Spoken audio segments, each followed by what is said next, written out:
இந்த உலகத்துக்குள்ள நான் வரேங்க, எனக்கு எக்கச்சக்கமான ஆசை, நிறைய தப்பு பண்றேன், இந்த உடம்புக்கு விளைவு அனுபவிக்கக்கூடிய அளவுக்கு இன்னும் வரல, ஆற்றல் வரல. அப்ப நான் வாழும் பொழுதே எனக்காக நானே வாங்கிக்கிற எக்ஸ்டென்ஷன் தான் யாருங்க? என் குழந்தை. லாஜிக் புரியுதாப்பா?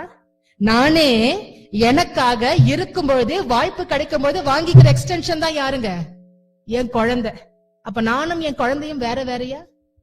என்னால முடியாததுனால நானே என் குழந்தையா எக்ஸ்டெண்ட் ஆகி நிக்கிறேன். அப்ப நானும் என் குழந்தைய ஒண்ணுன்னா நானும் என் முன்னோரும் யாருங்க? ஒன்னே தானே. அப்ப முன்னோர்களாக இருந்த பொழுது செய்ததும் யாருங்க? நானே தான். அதற்கான விளைவை இந்த உடம்புக்குள்ள அனுபவிக்கிறது யாருங்க? இதுக்குதான் உங்க ஜாதகத்துல எழுதி இருப்பாங்களாமா, ஜனனி ஜன்ம சௌக்கியானாம் பதவி பூர்வ புண்ணியானாம் எழுதியிருக்குமா. இந்த பிறவில எதையாவது அனுபவிக்கணும் நீங்க ஆசைப்பட்டீங்கன்னா ஏற்கனவே வாழ்ந்த உடல்ல என்ன பண்ணிருக்கணுங்க? செய்துட்டு நல்லது செய்துட்டு வந்திருக்கணும். அப்ப இன்னைக்கு செய்ய அனுபவிக்கக்கூடிய விளைவுக்கும் யாரு குற்றவாளிங்க? நானே தான். இனி முன்னோர்களை நினைச்சு கோவப்படக்கூடாது. ஏன்னா முன்னோர்களா வாழ்ந்ததை யாருங்க? நாம தான் அப்படிங்கிறாங்க. அப்ப கணக்கு சரியா வருதா? புரியுதாப்பா? ஏத்துக்க முடியுதா? ரைட். இனி யாரையும் குற்றவாளியை நிறுத்த மாட்டீங்களே. குற்றவாளி யாருப்பா? நாம தான். அப்ப அவங்க குற்றவாளின்னா நாளைக்கு உங்களுடைய பிள்ளைகளுடைய விதியை யார் தீர்மானிச்சுக்கிட்டு இருக்கிறா? ஆற்றல் உங்க கையில இருக்குது. சரியான செயல்கள் நீங்க சரியா செய்தீங்கன்னா உங்க வாரிசுகள் என்ன பண்ண போகுதுங்க? சரியான வாழ்க்கையை தானே வாழ்ந்து பார்க்க போகுது. யாருக்கு இந்த வாய்ப்பு கிடைக்குங்க? நமக்கு கிடைச்சிருக்குது, சரியா பயன்படுத்திக்கோங்க அப்படிங்கிறாங்க. அதனால்தான் பெரியவங்க சொல்லுவாங்க, அரசன் தெய்வம் எங்க நின்று கொள்ள போகுது? கருமையத்தை நின்று தண்டனை கொடுக்க போகுது அப்படிங்கிறாங்க. அதனால ரொம்ப நம்ம ஜாக்கிரதையா இருக்கணுங்க. விதி எப்படி நடக்குது பாருங்க. கருமையத்துல இருக்கக்கூடிய பேரறிவுக்கு தெரியுது விதிக்கான காலம் வந்துருச்சு. குறிஞ்சி பூ கேள்விப்பட்டிருக்கிறீங்களா? எத்தனை வருஷத்துக்கு ஒரு தடவை பூக்குங்க? யார் குறிஞ்சி பூக்கு சொன்னாங்க? இன்னைக்கு 12 வருஷம் ஆயிடுச்சு. முதல் நாள் காலையில விழுந்துருச்சு பூத்துரு அப்படின்னு சொல்லிட்டு யார் குறிஞ்சி பூக்கு சொன்னாங்க? அதுக்குள்ள இருக்கக்கூடிய அறிவு உணர்ந்துதா இல்லையா? அதே மாதிரி நம்ம கருமையத்துல இருக்கக்கூடிய அறிவு உணர்ந்துங்க, காலம் வந்துருச்சு. ரெண்டாவது அந்த அறிவு என்ன பண்ணும்னா முதல்ல ஒரு எண்ணத்தை கொடுக்கும். அதுக்குதான் பெரியவங்க சொல்லுவாங்க, கெடுவான் கேடு நினைப்பான்னு சொல்லுவாங்க. அது அடுத்தது எண்ணத்தை கொடுக்குங்க. எண்ணம் என்ன பண்ணும்னா வான்காந்தத்தோட சேர்ந்து கூட்டு கலவானீங்க ரெண்டும் சேர்ந்து ஒரு வாய்ப்பை உருவாக்கி கொடுக்கும். வாய்ப்புல போய் சிக்கிக்கிட்டு இந்த பதிவு என்ன பண்ணணும்? செயல் பண்ணு செயல் பண்ணு செயல் பண்ணு உந்துதல் கொடுத்துக்கிட்டே இருக்கும்.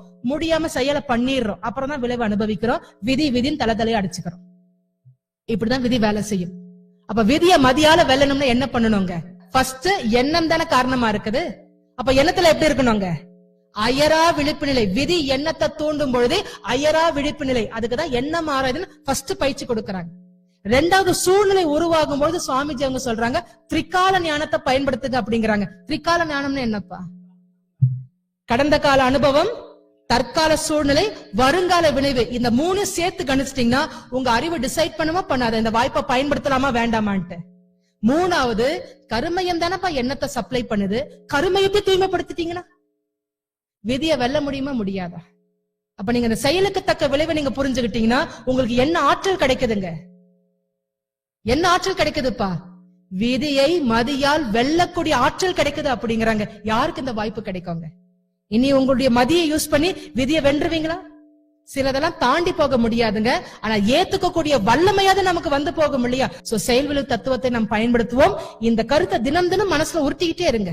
நான் செயலை செய்துன்னா எனக்கு விளைவு வந்து போகும், இறைநிலை விளைவாக இருக்குதுங்கிற உண்மையை நீங்க உருட்டிக்கிட்டே இருந்தீங்கன்னா மனசுக்குள்ள தானா விழிப்பு நிலை வந்து போகுங்க. உங்க செயல்கள் தானா சீரமையும் சுவாமிஜி சொல்றாங்க. இன்னொரு தப்பு செய்யறவங்க, நம்ம இந்த கருத்தை மட்டும் சொல்லிட்டு முடிச்சிடுறேன் நானு. சொல்ல நம்ம சரியா இருக்கிறோம், யார் காதலாவது விழுந்துருச்சா பிரச்சனைன்னு நினைக்கிறோம், செயலையும் சரியா மாறிடுறோம். ஆனா எங்க தப்பு பண்றோம்னு எண்ணத்துல தப்பு பண்றோம். சில பேர் பாத்தீங்கன்னா நான் பார்த்தாலே கோவமா இருப்பாங்க. ஏன் இந்த ஆள் கோவமா இருக்குன்னு நமக்கு புரியாது. நீங்க கூர்ந்து கவனிச்சீங்கன்னா அந்த ஆளை பத்தி உங்க மனசுக்குள்ள தப்பா பேசிட்டே இருப்பீங்க. நீங்க வேணா உங்க மனசுக்குள்ள பேசலாங்க, மத்தவங்க காதுக்கு தெரியாது, காதுக்கு கேட்காது, மனசுக்குள்ள பேசலாம். ஆனா யார் காது கேட்டுக்கிட்டே இருக்கோங்க? அந்த ஆன்மாக்குள்ள இருக்கக்கூடிய கருமைய காது கேட்டுக்கிட்டே இருக்குது. பதியும்னு சொன்னோம் இல்லையா? அப்ப அவங்களுடைய கருமையத்துல நீங்க மனசுக்குள்ள பேசுற கருத்தெல்லாம் பதிஞ்சுக்கிட்டே உங்க மாமியார மனசுக்குள்ள திட்டிக்கிட்டே இருக்கிறீங்க. ஆனா மாமியார் கிட்ட பழகும் பொழுது டீ கொடுக்கும்போது அன்பா கொடுக்குறீங்க. மாமியார் அப்படிங்கிறாங்க. ஏன்? ஏன்னா மாமியாருடைய கருமையை ஞாபகப்படுத்துது. உன் மருமக உன் முதுகுக்கு பின்னாடி மனசுக்குள்ள உன்னை திட்டினே இருக்கிறா, உன்னை சப்சினே இருக்கிறா, அவ நல்ல மருமக கிடையாதுன்னு ஆன்மா எடுத்து கொடுக்கும் பொழுது இந்த மாமியார் உங்களை பார்க்கும்போது என்ன சொல்லுவாங்க? சிடுன்னு இருக்கதான் செய்வாங்க. அப்ப ரொம்ப ஜாக்கிரதையா இருக்கணுங்க. கருமையமா செயலுக்கு தக்க விளைவு நமக்கு புரிஞ்சு போச்சுன்னா வாழ்க்கை முறையே மாறி போகும் அப்படிங்கிறாங்க. பிறக்கும் போது நல்லா தானப்பா பிறக்கிறோம். ஆனா தவறான வாழ்க்கை முறை, தவறான செயல்பாடுகள் தானே இன்னைக்கு நோய்களை கொண்டு வந்து சேர்க்குது. நோய் வரும்போது உறுப்பை கட் பண்ணி தூக்கி போட்டுறாங்களா இல்லையா? ஒரு சைக்கோசோமேட்டிக் டிசார்டர் ஷேர் பண்ணலாம்னு நினைக்கிறேங்க. சில பெண்களுக்கு என்னவோ தெரியல, இந்த கருத்து திடீர்னு எனக்கு ஞாபகம் வருது. கவலையில தான் அந்த கருத்து வரும். சில பெண்கள் மனசுல நினைக்கிறாங்க இந்த 25 நாள் ஃப்ரீயா இருப்பாங்க. ஒரு 5 நாள் இந்த பீரியட்ஸ் டைம்ல ஆண்களை பார்த்தாலே கொலை வெறி வரும் அவங்களுக்கு. ஏன் தான் நம்மள ஆண்டவன் பொம்பளையா பொறச்சான்னு தெரியலையே, எவ்வளவு கஷ்டத்தை தாங்கறதுன்னு தெரியலையே, ஏன் பெண்ணா பிறந்தேன்னு நம்ம கேட்டுக்கிட்டே இருந்தோம்னா பெண்மைக்குரிய 2 பகுதிகள் இருக்குங்க. ஒண்ணு மார்பகம், 2வது கருப்பை கருமுட்டை அப்படிங்கிறாங்க. நான் ஏன் பெண்ணா பிறந்தேன்னு கேள்வி எழுப்பிட்டே இருந்தோம்னா இந்த 2 பகுதியில இன்னைக்கு கேன்சர் வருது எஸ்டாப்ளிஷ் பண்றாங்க. புற்றுநோய் வரும்போது என்ன ஆகுதுங்க, வெட்டி வெளியில வீசிடுறாங்க. பெண்மைக்குரிய பகுதி ஆட்டோமேட்டிக்கா என்ன இருக்குங்க, நம்ம விட்டு விலகிறது பாருங்க. அப்ப நம்ம துன்பத்துக்கு என்ன காரணமா இருக்குதுங்க?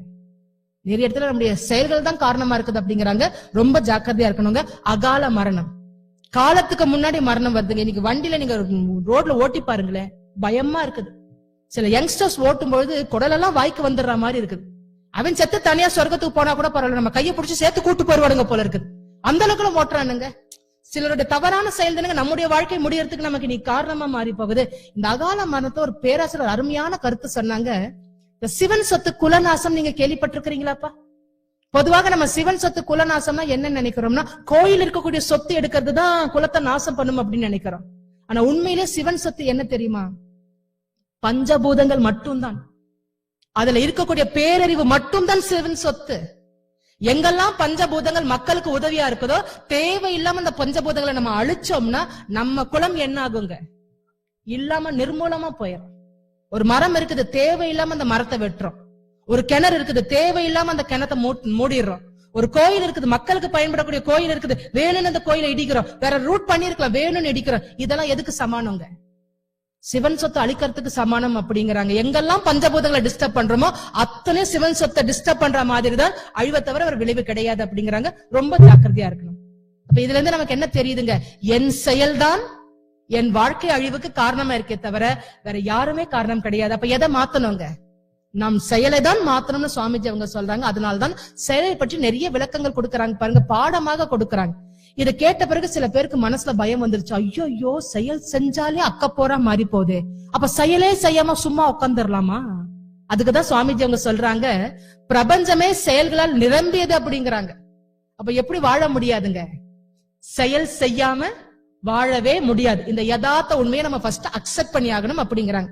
2வது பாருங்க, நாம் செயல் செய்ய வாய்ப்பு இயற்கையால் மறுக்கப்படுவதில்லை அப்படிங்கிறாங்க. நீங்க எதை ஆசைப்பட்டாலும், நீங்க எதை அடையணும்னு நினைச்சாலும் இயற்கை அதை கொண்டு வந்து உங்க வீட்லயோ வாசலையோ போடாதாமா. ஆனா இயற்கை என்ன பண்ணும்னா, நீங்க எதை அடையணும்னு ஆசைப்படுறீங்களோ அதை அடைவதற்கான ஒரு சூழ்நிலை மட்டும்தான் உருவாக்குமா. It creates only an opportunity Swamiji சொல்றாங்க. ஆனா என்ன சிக்கல் தெரியுமா?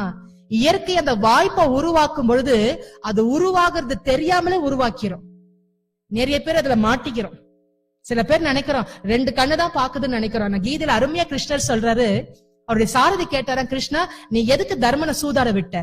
நீ தடுத்து நிறுத்தி இருக்கலாம்ல, எவ்வளவு அழிவு நின்று இருக்குன்னு சொல்லும் பொழுது கிருஷ்ணர் சொன்னாரா, தர்மன் மறந்துட்டான், நான் சாட்சி பூதமாக நிற்பதை தர்மன் மறந்துட்டான் அப்படின்னாராம். நாமும் தானங்க மறந்துடும். ஆண்டவன் உள்ளும் பொறுமுமா சாட்சியா எல்லாத்துக்கும் நிக்கிறன்னு மறந்து தானங்க அங்கங்க தப்பு பண்றோம். அவன் எப்படி உருவாக்குனா, வாய்ப்பை உருவாக்கி, வாய்ப்பு உருவாகுதே தெரியாம உருவாக்கி நம்ம அதை தள்ளி விட்டுட்டு செயலை செய்ய வச்சுட்டு கடைசியில துக்கத்தை அனுபவிக்கிறோம் அப்படிங்கிறாங்க. சோ இப்படிதான் நமக்கு விளைவு வருதுங்க. ரொம்ப ஜாக்கிரதையா இருக்கணும். அதுக்கப்புறம் செயலை செய்யறோம், விளைவு வருது. நல்ல செயலா இருந்ததுன்னா இன்னும் நல்ல செயலை செய்துகிட்டே இருக்கிறோம். விளைவு கெட்டதா போயிருச்சுன்னா மாத்திரத்துக்கு என்ன செயலை செய்துகிட்டே இருக்கிறோம். சோ செயல் விளைவு தத்துவம் எப்படி போய்கிட்டு இருக்குதுங்க? ஒரு சங்கிலி தொடரான வாழ்க்கையா மாறிக்கிட்டு இருக்குது. இந்த சங்கிலி எப்படிப்பட்ட சங்கிலியா இருக்கணுங்க? சிக்கு நிறைந்த சங்கிலியா இருக்கணுமா, இல்ல ஸ்மூத்தான சங்கிலியா இருக்கணுமா? அது ஸ்மூத்தா லகுவா இருந்தால்தான் வாழ்க்கை இனிமையா இருக்கும் அப்படிங்கிறாங்க. ஆனா நம்ம என்ன பண்ணிடுறோங்க, சிக்கால மாத்திடுறோம். ஆண்டவன் சிக்கை எடுத்து எடுத்து பார்க்கறா, முடிய மாட்டேங்குது. ஆண்டவன் எதை கொடுத்துருவாங்க? மரணத்தை கொடுத்துருவான். எதுக்கு மரணத்தை கொடுக்கறாங்க? இந்த உடலுக்கு தான் மரணத்தை கொடுக்கறானே தவிர அனுபவிக்க வேண்டிய ஆன்மா என்ன பண்ணியாகணுங்க?